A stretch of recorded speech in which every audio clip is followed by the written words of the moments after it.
We're good. Okay, this meeting of the Anderson Township Board of Zoning Appeals is hereby called to order. This board was established pursuant to Section 519.13 of the Ohio Revised Code by the Anderson Township trustees to provide administrative relief to any person or entity adversely affected by the Anderson Township zoning resolution. Will the secretary please call the roll? Mr. Nye? Here. Mr. Shekels? Aye. Mr. Sion? Here. Mr. Halpin? Present. Mr. Haber? Here. Thank you for coming to this meeting of the Anderson Township Board of Zoning Appeals. Please be aware that this meeting is audio and videotaped and may be carried live on television. First, let me take an opportunity to outline our procedures. We just have one case tonight, so I'm going to try to do this quickly because we have one appeal for a variance. A summary is going to be presented by the staff, and then the appellant will be able to present its case. Board members may then ask questions of the appellant. After that, all persons supporting the appeal will be permitted to testify. When that's done, those persons in opposition to the appeal will then be permitted to testify. All persons wishing to testify, and that's any of you out there in the audience, whether or for or against an appeal, may only do so after being sworn in. So I ask that if you are going to give testimony this evening, that if you would please stand, raise your right hand,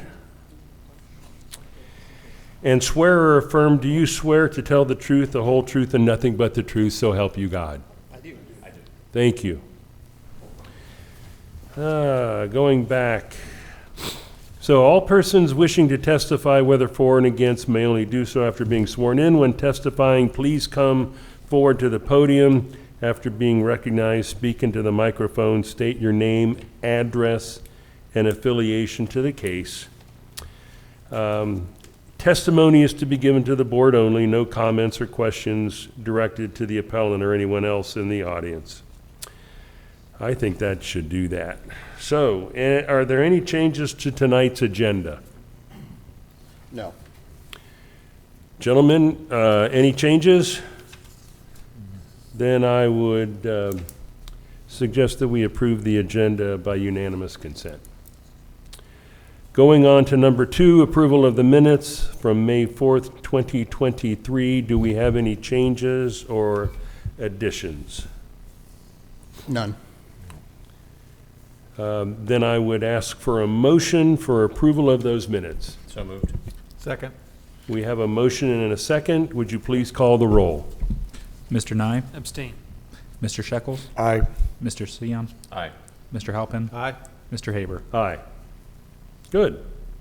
Now we're on to item number 3, consideration of case 15-2023 BZA, a variance request to allow a garage addition with a front yard setback of 39 feet where 40 feet is required. And I would ask that staff provide their report.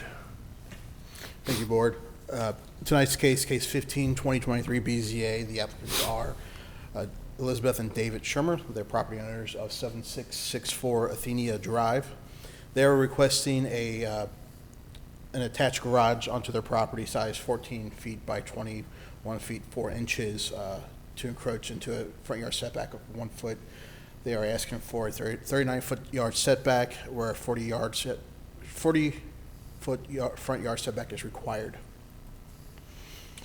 Brief history of the property. The house was built in 1988 and purchased by the current property owners in 2000.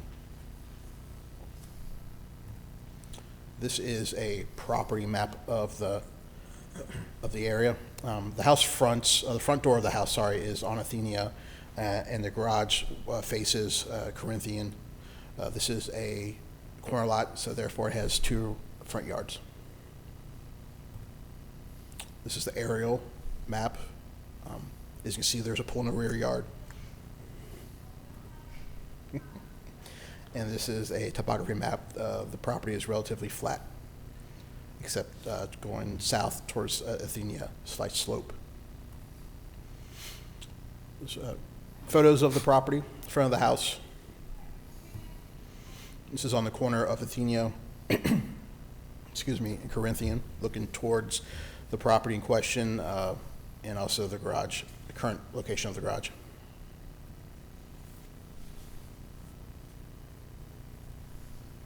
And these photos are taken from the Corinthian. This photo is approximately near the front door, looking towards the corner of Corinthian and Athenia.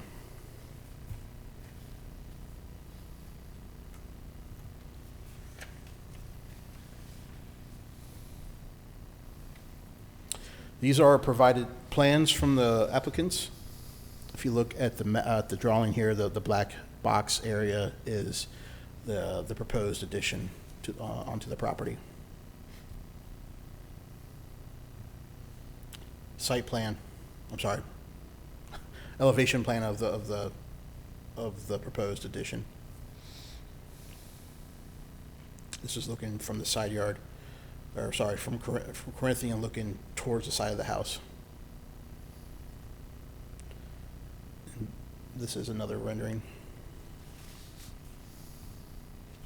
This is the current setup of the property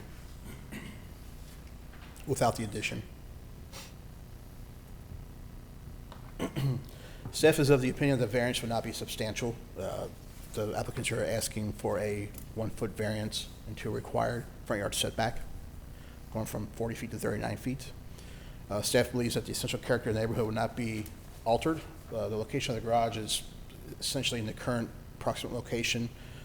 I'm sorry, the proposed addition is in the current approximate location of the current garage. The plan is to have the same aesthetics and design of the current home, which will enable it to seamlessly blend in with the property and the surrounding properties. Variance would not affect delivery of governmental services.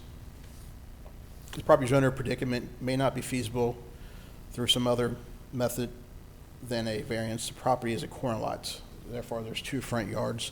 Additionally, there is an in-ground pool in the rear yard.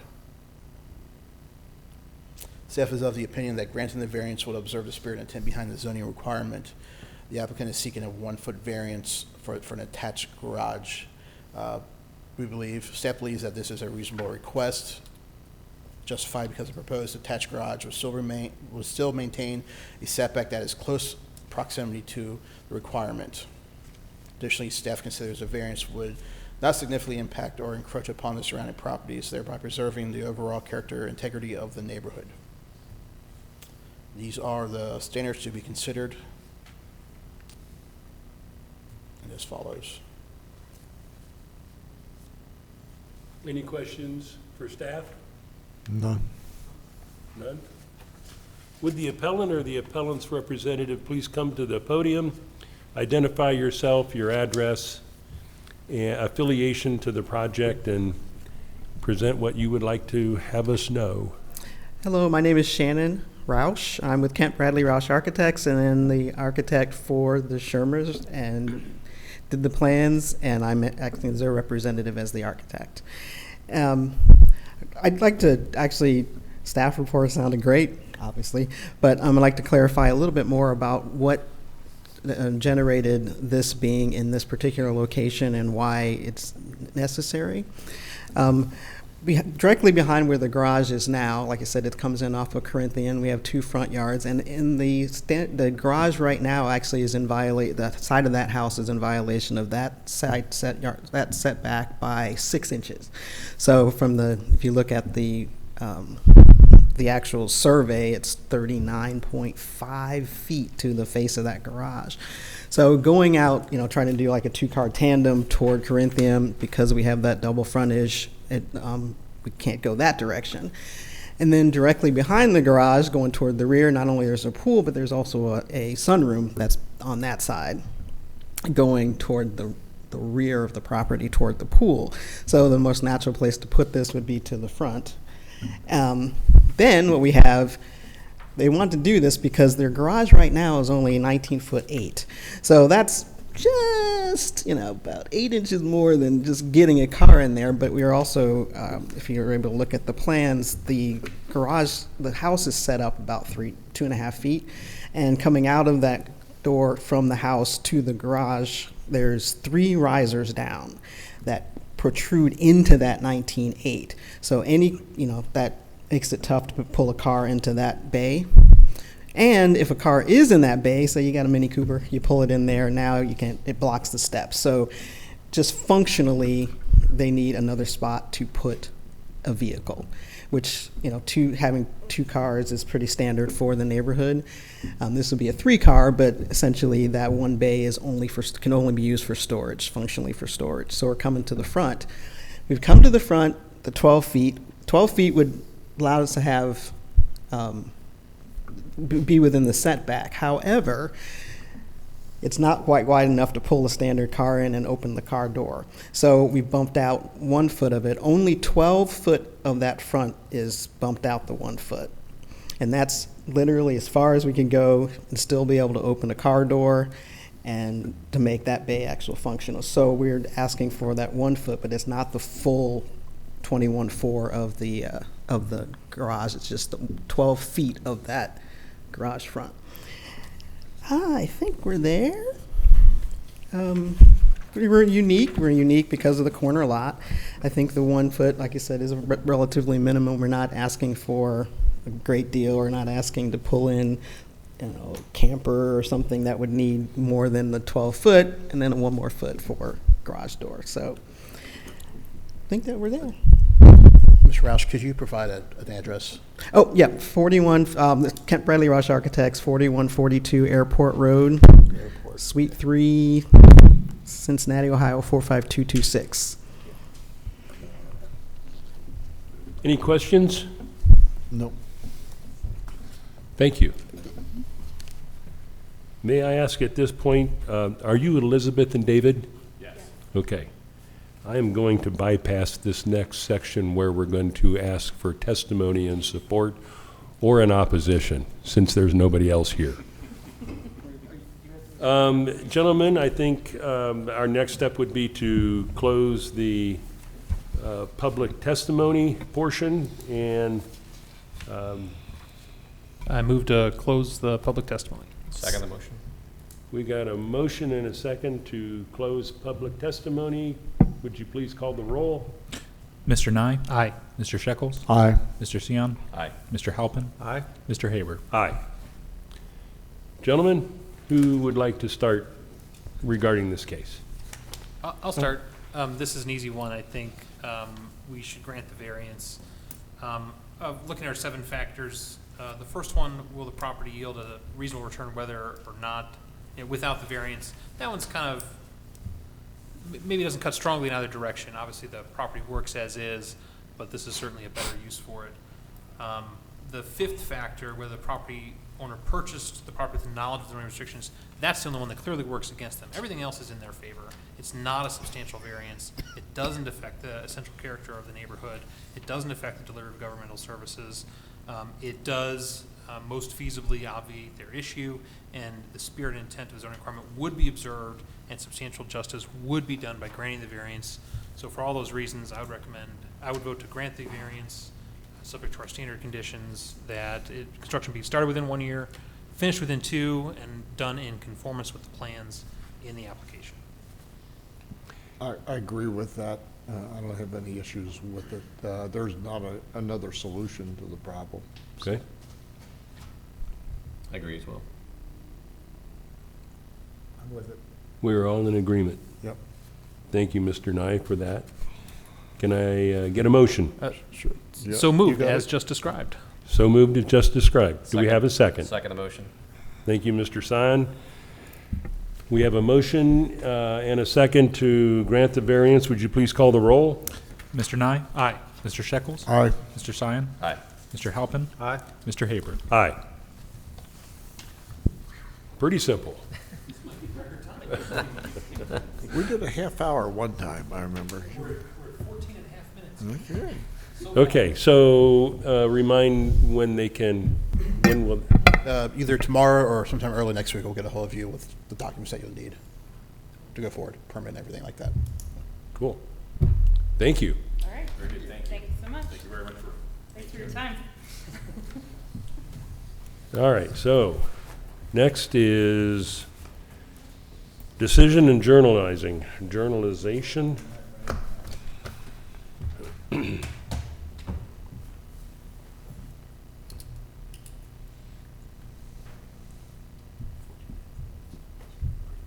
Doing pretty well.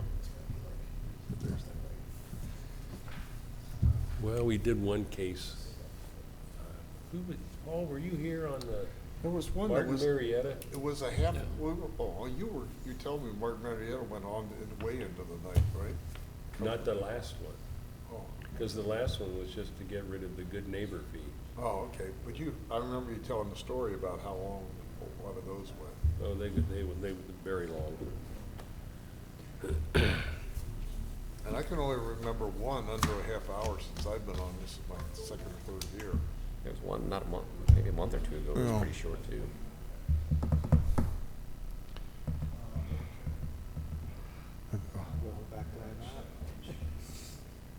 Did we interrupt you? Maybe. We good to go? Yeah.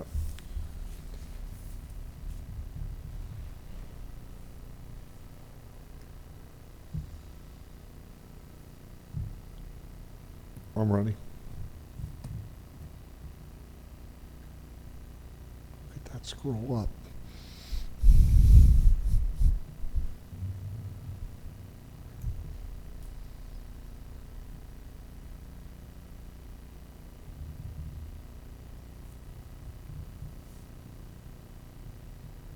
In number 4, could we change the owner's predicament may not to cannot?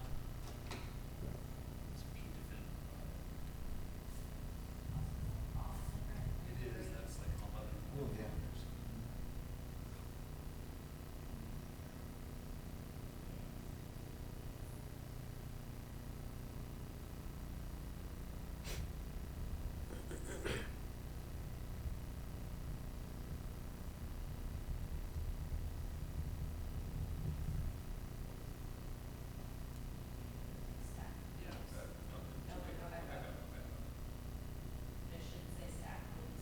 Right, it's just state our conclusion. This variance.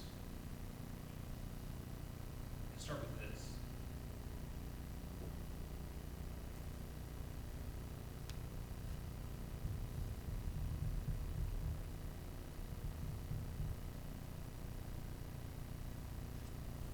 We changed additionally, the Board of Zoning Appeals considers to Board of Zoning Appeals concludes. Anyone feel strong about that? I think it's better language. This concludes. Concludes.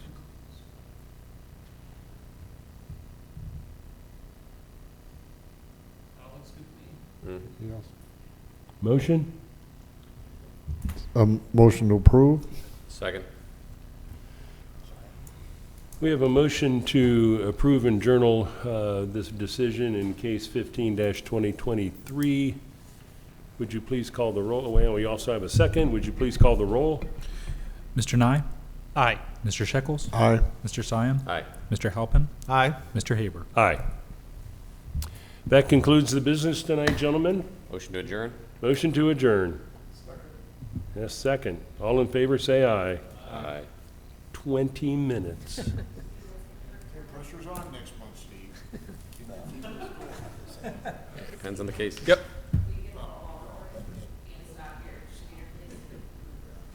Yeah, we keep chittering here. Stop.